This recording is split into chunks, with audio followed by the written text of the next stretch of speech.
பச்சை மிளகாய் எத்தனை? ஒரு அழகு 3 பச்சை மிளகாயா? 3 அழகு 9 பச்சை மிளகாயா? சோம்பு 2 ஸ்பூனா? சோம்பு 1/4 கிலோ வெங்காயம். ஒரு பட்டை எத்தனை? 4 பட்டையா? பட்டை.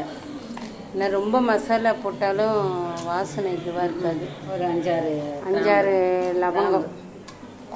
நிறைய பேருக்கு அந்த பட்டை லவங்கம் அளவு தெரிய மாட்டுது மொத்தமாக போட்டுட்டோம்னா. அதுக்காக நம்ம அளவு சொல்லிட்டா தெரியும். சோம்பு 2 ஸ்பூனு, பட்டை லவங்கம் ஒரு 6. தக்காளி ஒரு 1/4 கிலோவா? நல்லா பொடியாக கட் பண்ணியிருக்கேன். எறா 1 கிலோ. 3 அழகு அரிசிக்கு 1 கிலோ எறா. ஒரு 4 வெங்காயம், மிடில் சைஸ் வெங்காயம். பொடியாக கட் பண்ணாலும் பரவாயில்ல, நீட்டாக மெலிசாக கட் பண்ணாலும் பரவாயில்ல. நல்லா வதங்கிறது தான் முக்கியம். கொஞ்சம் உப்பு போட்டு வதங்கினா நல்லா வதங்கிடும் வெங்காயம். போதும். போதும், கரெக்டாக இருக்குது. நிறைய தான். எறா கரம் மசாலா, வெறும் மிளகாய் பொடி, கொஞ்சம் இதுக்கு தேவையான உப்பு, மஞ்சத்தூள் எல்லாம் போட்டு பெரட்டி வச்சாச்சு. இதுக்கு தேவையான இஞ்சி பூண்டு எல்லாம் பாதி போட்டு பெரட்டி வச்சாச்சு. இன்னும் பாதி இஞ்சி பூண்டு போடணும். 1/4 பாகம் தான் போட்டிருக்கோம். இதில் 3/4 பாகம் பிரியாணி தாளிக்கும் போது போட்டுக்கலாம். ஏன்னா இதில் காரம்லாம் ஊறும். ஆமாம், 1 கிலோ எறா இது. காரம்லாம் ஊறும். இங்கே 1 கிலோ 400 ரூபாயா? 1/4 கிலோ. நீங்கள் எவ்வளோ வாங்குவீங்கன்னு கமெண்டில் சொல்லுங்கள். இங்கே 400 ரூபா. அரிசி 3 அழகு. இது வீட்டு சாப்பாட்டு அரிசி தான். ரொம்ப நல்ல அரிசி, பச்சை அரிசி, பொன்னி அரிசி. இது ரொம்ப நல்லா இருக்கும். சாதமும் நல்லா வேகும். இது இஞ்சி பூண்டு பேஸ்ட்டு பாருங்கள், நிறைய போடணும். ஏன்னா எப்பவுமே நான்வெஜ் செய்கிறப்போ இஞ்சி பூண்டு பேஸ்ட்டு நிறைய போடணும். அப்போ தான் நல்லாயிருக்கும். நம்ம பட்டை அவங்க நிறைய போடுறத விட இந்த மாதிரி நிறைய சேர்த்துக்கணும். ஒரு கட்டு அப்படியே ஒரு கட்டு ஃபுல்லாக போட்டுருங்க புதினா. 1/2 கட்டு கொத்தமல்லி. இந்த மாதிரி போட்டிங்கன்னா தான் நல்லாயிருக்கும் டேஸ்ட்டு. நீங்கள் இதே மாதிரி செஞ்சு பாருங்கள். இதே அளவு யூஸ் பண்ணிக்கோங்க. இதே அளவு கட் பண்ணி இதே அளவு செஞ்சிங்கன்னா கரெக்டாக வரும் பிரியாணி. உங்களுக்கு எறா பிரியாணி. காரம், உப்பு, இஞ்சி பூண்டு, காரம், உப்பு தான் ரொம்ப முக்கியம் பட்டை லவங்கத்தை விட. சோம்பு நல்லா போட்டுக்கோங்க. 2 ஸ்பூன் ஃபுல்லாக போடுங்க. இஞ்சி பூண்டு நல்லா நிறைய போட்டுக்கோங்க. அதில் 1 ஸ்பூன் போட்டு பெரட்டி வச்சுருக்கோம். இதில் நல்ல பெரிய ஸ்பூனில் 3 ஸ்பூன் ஃபுல்லாக போடுங்க. மொத்தம் 4 ஸ்பூன் கணக்கு.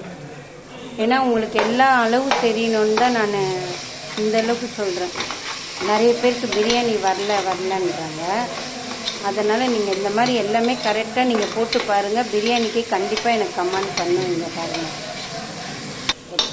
வெங்காயம் வதங்கிறது தாங்க கணக்கு. அதுக்கப்புறம் இஞ்சி பூண்டு, உடனே புதினா, கொத்தமல்லி, பச்சை மிளகா, 9 பச்சை மிளகா ஞாபகம் வச்சுக்கோங்க. கீரி வச்சுக்கோங்க பச்சை மிளகா. இது மாதிரி நம்ம முதல்ல புதினாவை போட்டு வதக்கிட்டா நமக்கு அந்த பச்சை ஸ்மெல் இருக்காது. சில பேர் லாஸ்ட்டாக போட்டு வதக்குவாங்க. காரம் கம்மியாக பசங்களுக்கு வேணும்னா 2 மிளகா குறைச்சிருங்க. மிளகாத்தூள் போட்டுக்கோங்க. வீட்டு மிளகாத்தூளும் போடலாம், வெறும் மிளகாத்தூளும் போடலாம்.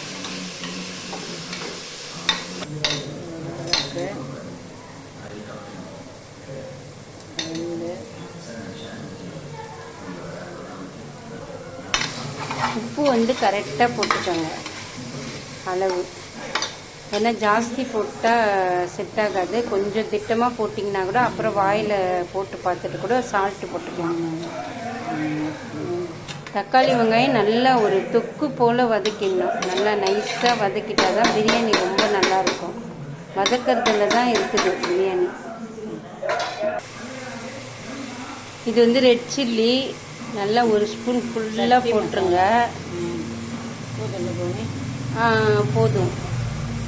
போதும். பசங்க காரம் சாப்பிட மாட்டாங்களா? பசங்களுக்காக கொஞ்சம் கம்மி பண்ணியிருக்கோம். ஆனால் நம்ம தயிர்லாம் ஊற்றுறதால காரம்லாம் நல்லா இழுத்துரும்.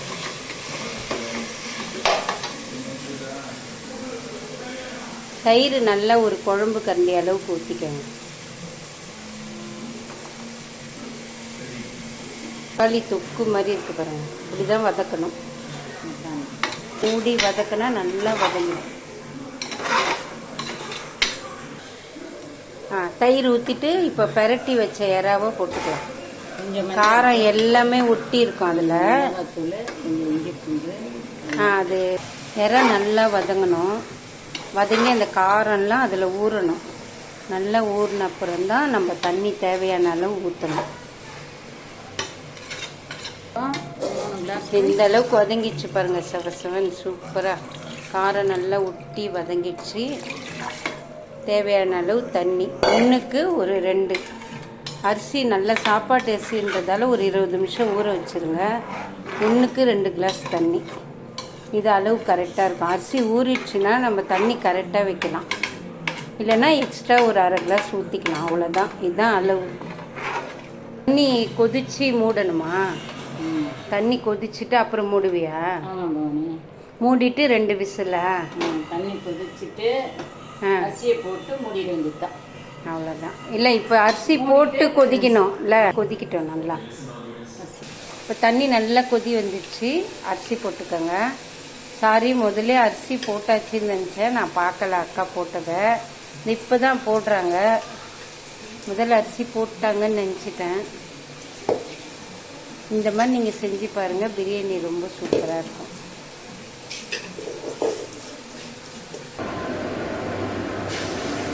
வெங்காயம் வந்து தயிர் வெங்காயம் போட தண்ணியில் ஒரு அரிசி எடுத்துட்டு அதுக்கப்புறம் தயிரில் போட்டிங்கன்னா அந்த வெங்காய ஸ்மெல்லு வராது.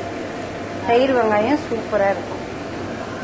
இந்த மாதிரி நல்லா வடியை விட்டுருங்க. லேசாக சால்ட்டு போட்டு இது மாதிரி வந்து தயிர் ஊற்றிக்கங்க. அந்த மாதிரி வேணால் செஞ்சு பாருங்கள், சூப்பராக இருக்கும். இந்த வெங்காய காரம் இருக்காது. பசங்களும் ரொம்ப இஷ்டமாக தொட்டுப்பாங்க. பசங்க இதை ரொம்ப விரும்பி சாப்பிடுவாங்க. பிரியாணி இன்னும் திறக்கலை, வெந்துருச்சு, இப்போ திறக்க போகிறாங்க. நம்ம தைரியமாக செய்யலாம். இறாக்கும் ரொம்ப நல்லாயிருக்கும் இந்த அரிசியில் செஞ்சால், வீட்டு சாப்பாடு அரிசியில் செஞ்சால். ஆனால் பச்சரிசியில் செய்யுங்க, புழுங்கலரிசினா அந்தளவுக்கு டேஸ்ட் இருக்காது.